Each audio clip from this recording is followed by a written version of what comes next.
ఇంకా పవన్ కళ్యాణ్ గారు ఇక్కడ క్యాండిడేట్ అనగానే ఓపెన్ సీక్రెట్ ఈ జిల్లా మీద పడుతుందని అవును, ఇంకా అందులో డౌట్ ఏముంది. ఏం ఆశించి జనసేనలోకి వెళ్ళారు, ఏ రకంగా ఎవరి ద్వారా వెళ్ళారు, పవన్ కళ్యాణ్ గారు ఏం మాట్లాడారు మీతో? నేను సుదీర్ఘ రాజకీయాల్లో ఉన్నాను సార్, అంటే ఇవాళ నుంచి కాదు, అవును, 82 నుంచి కూడా ఎన్నో సేవలు చేశాను తెలుగుదేశం పార్టీకి కావచ్చు. 89 నుంచి 94 వరకు కూడా నేను రాజప్ప గారు జిల్లా ప్రెసిడెంట్ తెలుగుదేశం పార్టీ, నేనేమో యువత. ఆ పార్టీకి ఎంతవరకు మనం కష్టపడి చేయాలో చేసాము అన్ని రకాలుగా. అనుకోకుండా 98లో బీజేపీ పార్టీ పార్లమెంట్ సీట్ ఇస్తానంటే ఆ పార్టీలో తీసుకెళ్ళడం జరిగింది, ఇస్తామని. సరే పోటీ చేయడానికి అన్ని డిపాజిట్ అన్నారు, అవన్నీ చేసాము. తీరా కృష్ణరాజు గారు వస్తానండి, వస్తానంటే సంతోషం అని చెప్పేసి ఆయన మా ఇంట్లోనే పెట్టు ఎలక్షన్ చేసాం. 3 నెలలు మా ఇంట్లోనే ఉన్నారు, చేసి ఎలక్షన్ చేశాము, నెగ్గారు ఆయన. 13 నెలల్లోనే ప్రభుత్వం పడిపోవడం. అవును, పడిపోయిన తర్వాత ఎలక్షన్ రావడం. ఆ ఎలక్షన్లో టికెట్ నేను ఆ రోజుల్లో సంపర కాన్స్టిట్యున్సీ ఇవ్వండి అని చెప్పేసి, అప్పటికే సంపర కాన్స్టిట్యున్సీలో నా సొంత గ్రామాల్లో నా ఊరితో సహా నేను ఆ పార్టీలో ఉండగా ఏ కార్యక్రమం చేసినా జనాలను కానీ ఏదైనా సరే మొబిలైజేషన్ కానీ అన్నీ కూడా నేనే చేసేవాడిని. నేనే ఏ కార్యక్రమం అయినా సరే నా చేతుల మీద జరిగేది. 89 నుంచి 94 వరకు కూడా రామకృష్ణ గారైనా అందరూ కూడా వీళ్ళందరికీ కూడా నేను బ్యాక్ బోన్గా ఉండి సర్వీస్ మోటోలో చేసేవాడిని. అంటే చుట్టుపక్కల గ్రామాల నుంచి రావడం. కాకినాడలో నాది అంతా లిక్కర్ బిజినెస్ ఆ రోజుల్లో. ఓ 10 షాపులు, 2 బార్ అండ్ రెస్టారెంట్లు, యారక్క అంతా చేతిలో ఉండడం వలన కాకినాడ పరిసర ప్రాంతంలో ఏ ప్రోగ్రాం వచ్చినా చేయడం, పార్టీకి ఆ రోజున అండగా నిలబడ్డాం. నాకు టికెట్ రాకపోవడం అవ్వచ్చు. బీజేపీలో నేను మళ్ళీ పోటీ చేయడానికి సంపర కాన్స్టిట్యున్సీని అడగడం జరిగింది. కానీ చంద్రబాబు నాయుడు గారు ఆ రోజు పిఠాపురం ఇవ్వడం జరిగింది, బీజేపీ ఎలయన్స్. ఆ పరిస్థితుల్లో మళ్ళీ వెంకటనాయుడు గారిని అడిగితే మరి పార్లమెంటు అడిగినప్పుడు మరి నాకు కండిషన్గా ఇస్తాన్నారు కదా, మరి ఏంటి అంటే సంపర ఇవ్వట్లేదు కాబట్టి పిఠాపురం ఎలయన్స్లు ఇచ్చారు కాబట్టి పిఠాపురం చేస్తావా అని అడిగారు. సరే, ఇక్కడ నేను గొల్లపూర్లోనే పుట్టాను. మా తాతయ్య గారు ఊరు, పెద్ద కుటుంబం. ఓన్లీ మొగలి సర్నేమే ఒక 3000 ఓటింగ్ ఉన్న కుటుంబం, ఒక 10,000 కుటుంబాలు ఉన్నటువంటి కుటుంబం. దాని మీదట సరే వీళ్ళందరినీ అడిగితే చేసేస్తామంటే చేసాము. 4,000 ఓట్లు ఓడిపోవడం జరిగింది. ఓడిపోయినా సరే మళ్ళీ వెంకయ్యనాయుడు గారు నెక్స్ట్ మళ్ళీ నువ్వే పోటీ చేద్దు గాను అక్కడ నుండి వర్కౌట్ చేసుకున్నారు. అలాగే ఇక్కడికి వచ్చి కంప్లీట్ ప్రతి ఇంటికి ప్రతి గడప ఎక్కి తిరిగి ఎలాగైతే 2004లో కొత్తపల్లి మండలం అప్పుడు లేదు, 130,000 ఓట్లలోనే 18,000 మెజార్టీతోటి నెగ్గడం జరిగింది. తర్వాత 2009లో నాకు టికెట్ రాకపోవడం, 14లో నేను ఓడిపోవడం. ఇప్పుడు జనసేన ప్రధాన కారణం ఏంటి? ఏం చేద్దాం అనుకుంటున్నాం? మీ రాజకీయ భవిష్యత్తు ఏంటి ముఖ్యంగా? అది కూడా ఇంపార్టెంట్ కదా. ఇప్పుడు రాజకీయంగా అలసిపోయి ఉన్నాను తిరిగి తిరిగి. అంటే అందరిలాగా నేను ఏదో రాజకీయం అంటే పొద్దుట లేచిన నుంచి సర్వీస్ మోటో ఆ రకంగా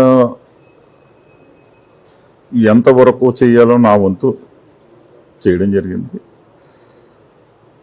మనం ఎప్పుడైతే టికెట్ రాలేదో మనం పోటీల నుంచి దూరంగా ఉందాము అనేసి అనుకున్నాను.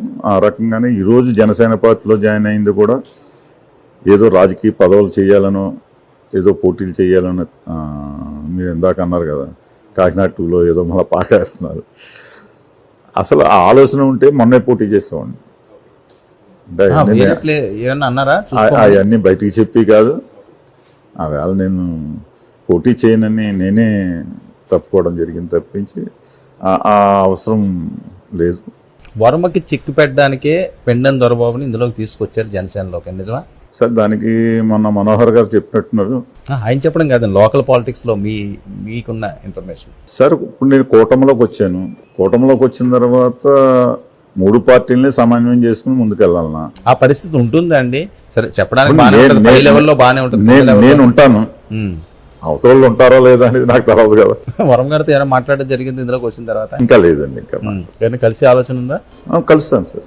మీ ఇద్దరి మధ్య నేను ఉన్నాయండి రాజకీయ పరంగానైనా వేరే ఏమన్నా? మాకేం లేదు సార్. నేను ఎవరితోటి విభజించను, ఎవరితోటి హార్ష్గా మాట్లాడను.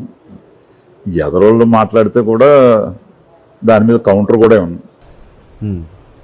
నా పని ఏదో నేను చేసిపోతాను. నేను త్రికరణ శుద్ధిగా ఉన్నానా లేదా, మనస్ఫూర్తిగా ఉన్నానా లేదా, నేను త్రికరణ శుద్ధిగా చేస్తున్నానా లేదా, నేను పార్టీ ఇచ్చింది ప్రజలు ఇచ్చిన తీర్పుకి కట్టుబడి ఉండాలనే ఉద్దేశంతో చేశాను తప్పించి ఎప్పుడు శాసనసభ్యుడిగా చాలా మాట్లాడేసుకున్నారు, చాలా రకాలుగా మాట్లాడుకుంటారు. ఇంక అది మనం ఏం చేయలేము సార్. కళ్యాణ్ గారు ఏం చెప్పారండి దొరబాబు గారికి? కళ్యాణ్ గారు అయితే ఆయన ఎక్కువగా ఏమీ మాట్లాడి ఉన్న మనిషి కాదు. నేను ఓపెన్గా చెప్పా, నేను ఓపెన్గా నేను మీకు సపోర్ట్గా పిఠాపురం నియోజకవర్గంలో మీకు శాశ్వత శాసనసభ్యుడిగా ఉండడానికి ఏ రకంగా అనేది ఆ రకంగా నేను సర్వీస్ మోటోలో నాకుండే బంధుకోటు కావచ్చు, నాకుండే నా అనుసరకాలం కావచ్చు, అందరం కూడా త్రికరణ శుద్ధిగా పనిచేస్తాము.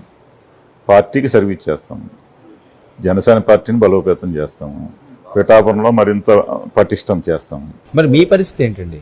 మీ పరిస్థితి ఏంటి? అంటే మీరు ఇంక ప్రత్యక్ష రాజకీయాల్లో పోటీ చేయకూడదు అనుకుంటున్నారా? నేను పోటీ చేయనని చెప్పాను.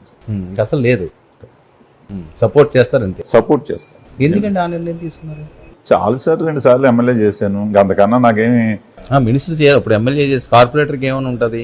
మంత్రి రావడానికి అవకాశం ఎక్కడ ఉంటుంది? లేదా? ఎందుకు ఉంటుంది సార్? అదొక కళ కదా ప్రతి ఎమ్మెల్యేకి. ఉంటది కానీ అవకాశాలు కూడా మనం చెక్ చేసుకోవాలి. వాస్తవంలో ఉంటారు ఎప్పుడు. అందులో మంత్రి తెచ్చుకోలేకపోయాం. వచ్చిందండి అసలు ఆ రేస్ లో ఉన్నారా మీరు? అసలు లేరా? ఉన్నానని నేను అనుకున్నాను, లేరని వాళ్ళు అనుకోవచ్చు కదా. ఎనీహో మంత్రి ఇవ్వలేదు. పిఠాపురం ఏంటి ఆవిర్భావ సభ అంతా కూడా మీ చేతుల మీద నడుస్తున్నదట, మొత్తం మీరే అట సమస్తం, నిజమా? అది అన్ని ఉట్టు సార్. అయితే నేను ఇక్కడ మీతోటి ఎంతలాగా ఎంత మాట్లాడతాను. మీకేం బాధ్యతలు అప్పచెప్పారు? కొన్ని బాధ్యతలు అది చెప్పారు, అంతవరకునే సార్. అంటే ఎప్పటి నుంచో వీళ్ళందరూ కూడా పని చేస్తున్నటువంటి ఇలా పవన్ కళ్యాణ్ గారి మీటింగ్కి మా మీటింగులకి తేడా ఉంది. మా మీటింగులకి జన సమీకరణ చేయాలి మేము. ఈయన మీటింగ్కి జన సమీకరణ ఆయన పిలిపిస్తారు అంతే. మెసేజ్ వెళ్తే చాలు. అంతేగాని మేము మొబిలైజేషన్ గ్రామాలకు వెహికల్స్ పంపించి ఈ టైప్ సిస్టమ్ ఈ పార్టీలో లేదు. ఎంతమంది వచ్చే అవకాశం ఉంటుందండి మీ అంచనా ప్రకారం? ఎంత అనే చెప్పాలని భారీ ఎత్తున మట్టుకి రావడం అందరూ నేను చూస్తున్నంత మట్టుకి చాలా భారీ ఎత్తున వస్తారు. కానీ ఆ ప్లేస్ రోడ్లన్నీ ఇరుకైపోయే పరిస్థితి, వెళ్ళలేని పరిస్థితి ఉంటుంది తప్పించి చాలా కష్టంగానే ఉంది. ఈ ఆవిర్భావ సభకు సంబంధించి మీకేం బాధ్యతలు అప్పచెప్పారు? ఏదో వింగ్ అప్పచెప్తారు కదా, ఇది చూడండి అది చూడండి, ఏమన్నా చెప్పారా? అప్పచెప్తారు. ఆ పనుల మీద ఉన్నాను నేను. ఓకే, పనుల మీద ఉన్నాను. మొన్న అజయ్ గారిని కలిసి పంపించాను అంతే. సో ఓవరాల్గా మీరు ప్రత్యక్షంగా పోటీ చేసే ఆలోచన అయితే ప్రస్తుతానికి లేదు. రాజకీయాల్లో ఏదన్నా ఎప్పుడన్నా సాధ్యమే కదా. కాదండి, మీ ఫాలోవర్స్ వాళ్ళు ఇబ్బంది పడతారు కదా. మీ ఒక్క నిర్ణయమే కాదు కదా, మీరు 2 సార్లు. సార్ వాళ్ళ కోసమే నేను ఈ రోజున పార్టీలో జాయిన్ అయ్యాను. మనం ఉండడం వేరు, వేరే వాళ్ళు ఉన్నప్పుడు వాళ్ళకి అండగా ఉంటాను సార్. పార్టీ పదవి చేస్తాను సార్, పార్టీని బలోపేతం చేస్తాను సార్. అంతేగాని నామినేటెడ్ పదవులు కూడా చేయను సార్. వైసీపీ వాళ్ళకి ఏమన్నా చెప్తారా? మీ సోదరులకి, మీ మిత్రులకి ఏదన్నా ఒక సూచన, సలహా వైఎస్ఆర్సీపీ వాళ్ళకి? ఈ ఓటమి కారణాలు అవన్నీ, మీరు ఆ పార్టీల నుంచి వచ్చారు కాబట్టి మీ మిత్రులు చాలా మంది ఉన్నారు కాకినాడ పరిసర ప్రాంతాల్లోని. సార్ అందులో మేధావులు ఉన్నారు, నేను చెప్పేటంతలో మీతో పాటు ఇంకా ఎవరైనా మెయిన్ వాళ్ళు వచ్చే ఆలోచనలు ఉన్నాయండి? చాలా మంది వస్తారు అంటున్నారు, వంగా గీత గారు, ఇది అది నిజమా? అది తెలియదు సార్ నాకు. అంటే మనం ప్రయత్నం, అంటే పార్టీ నాకు ఏ బాధ్యత చెప్తారు, రాష్ట్రంలో అది చెప్పారు అనుకోండి సార్, రాష్ట్ర లెవెల్లో నాకుండే పరిచయాలన్నీ కలిపి పార్టీని బలోపేతం చేయడానికి ప్రయత్నం చేస్తాను. అదే జిల్లా బాధ్యత చెప్పారనుకోండి సార్, జిల్లా వరకు 7 కాన్స్టిట్యున్సీలోని జనసేన పార్టీని మరింత బలోపేతం చేయడానికి అక్కడ అవసరం అనుకుంటే జాయిన్ చేసుకుని, అంటే పవన్ కళ్యాణ్ గారు ఒక క్లీన్ సీట్ ఉన్న వ్యక్తుల్ని ఎక్కువ ఇష్టం చూస్తున్నారు. ఆ రకంగా వాళ్ళందరినీ కూడా మాట్లాడి ఒక ఇష్టమైతే తప్పనిసరిగా వాళ్ళని కూడా జాయిన్ చేస్తాం. జిల్లా అధ్యక్ష పదవి ఆల్మోస్ట్ మీకు రెడీ అయిపోయిందని ఆవిర్భావ దినోత్సవం తర్వాత అనౌన్స్ చేస్తారని వస్తుంది తాకు, నిజమా? అదేం లేదు సార్, ఇప్పుడు మనకేం చెప్పలేదు. అదే జిల్లా బాధ్యతలు అప్పు చెప్తారని వస్తుంది. మనకేం చెప్పలేదు. మీరు సిద్ధమా అప్పు చెప్తే? అప్పు చెప్తే ఏ బాధ్యత లేదు, బాధ్యత అప్పు చెప్పకపోయినా జిల్లా ప్రెసిడెంటే కాదు, కార్యకర్తగా పనిచేస్తాను సార్. దొరబాబు గారు ఓపెన్ గా ఒక విషయం చెప్తారా? మీరు జాయిన్ అయ్యారు, జాయిన్ అయిన 1-2 రోజుల్లోనే మీకు ఆల్రెడీ పొగ స్టార్ట్ అయింది అంటున్నారు, నిజమా? అప్పుడు విభేదాలు మొదలైనవి, మీదంతా ఒక గ్రూపు, అవతల వాళ్ళదంతా ఒక గ్రూపు, ఒక పక్క వర్మ గారు ఆయనది స్టైల్ ఆయనది. సార్ ఇప్పటికి ఇంకా నేను కాన్స్టిట్యున్సీలో ఇవాళ వచ్చా, పొగ స్టార్ట్ అవడానికి ఏముంటుంది సార్? అంటే మౌత్ పబ్లిసిటీ ఎక్కువ అవుతుంది సార్. నేను ఎక్కడ ఉంటున్నాను, కాకినాడ ఏదైతే జనసేన ఈ ఆవిర్భావ సభ కోసం మీటింగ్లు జరుగుతున్నాయో అక్కడే ఉంటున్నాను తప్పించి కాన్స్టిట్యున్సీలోకి ఇప్పటి వరకు ఎవరైతే మర్రెడ్డి శ్రీనివాసరావు గారు ఇన్ఛార్జు వీళ్ళందరూ కూడా సహకరిస్తూ మా వాళ్ళందరినీ అక్కడికి వెళ్ళి కలిపి వాళ్ళతో కలిసి ప్రయాణం చేయండి అంతే. ఆ రకంగానే ముందుకెళ్తున్నాం తప్పించి ఇప్పుడు చెప్పాను, ఇవాళ పరిచయం చేశాను మర్రెడ్డి గారిని, వీళ్ళందరినీ, ఇప్పుడు సర్పంచ్లని, ఇంకా చాలా మంది ఉన్నారు. మీకు ఆ గౌరవం దక్కుతుంది అని అనుకుంటున్నారా? 100% చెప్పలేమా? 100% గౌరవిస్తారు. నేను కష్టపడి పనిచేస్తానన్నప్పుడు ఏ పార్టీ వద్దనుకోదు కదా సర్వీస్ చేయడానికి.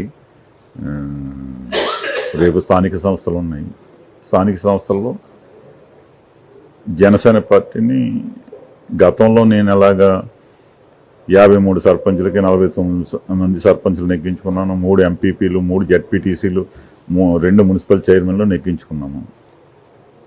దానికన్నా మించి ఉన్నటువంటి ఈ ప్రాంతం, అలాగే వివిధ దేవుళ్ళు, అంటే దత్తక్షేత్రంగా పిలువబడే పిఠాపురం, పుణ్యక్షేత్రానికి నిలయంగా ఉన్న ఈ నియోజకవర్గంలో ఆయన ఈ నియోజకవర్గానికి శాసనసభ్యుడిగా రావడం అనేది ఆయన నమ్మకాన్ని వమ్ము చేయకుండా ఈ పిఠాపురం ప్రజలందరూ కూడా ఆయన ఎన్నంటూ ఉండి మొన్న ఓట్లేసి శాసనసభ్యుడిగా చేయడం జరిగింది. ఆయన శాసనసభ్యుడిగా అయిన నాటి నుంచి ఈనాటి వరకు కూడా గతంలో నేను ఈ నియోజకవర్గంలో 2 పర్యాయాలు శాసనసభ్యుడిగా చేశాను, 2 సార్లు ఓడిపోయాను. ఒక 25 సంవత్సరాలుగా ఈ నియోజకవర్గంలో నాకు అనుబంధం ఉంది. ప్రతి ఊరు, ప్రతి ఇల్లు, ప్రతి మనిషి నాకు పరిచయం ఉండి ప్రతి గుమ్మం ఎక్కి దిగినటువంటి వ్యక్తిగా, ఇక్కడ ప్రజల మనోభావాల్ని అర్థం చేసుకున్నటువంటి వ్యక్తిగా, ఇక్కడ నాకుండే బందుకోటి కావచ్చు, నాకుండే సర్కిల్ కావచ్చు, 2 పర్యాయాలు నన్ను శాసనసభ్యుడిగా చేయడం, ఈ పిఠాపురం నియోజకవర్గంలో అభివృద్ధిని కొంతవరకే చేయగలని తప్పించి పూర్తి స్థాయిలో మనం చేయలేనటువంటి పరిస్థితి ఆ రోజుల్లో. అంటే ఇక్కడ ఉప్పాడ తీర ప్రాంతం, సముద్రం ఒకప్పుడు 2 కిలోమీటర్ల లోపలకు ఉండేది. ఈ రోజున రోడ్డు ఎక్కి పరిస్థితి చూస్తూ ఉన్నాం.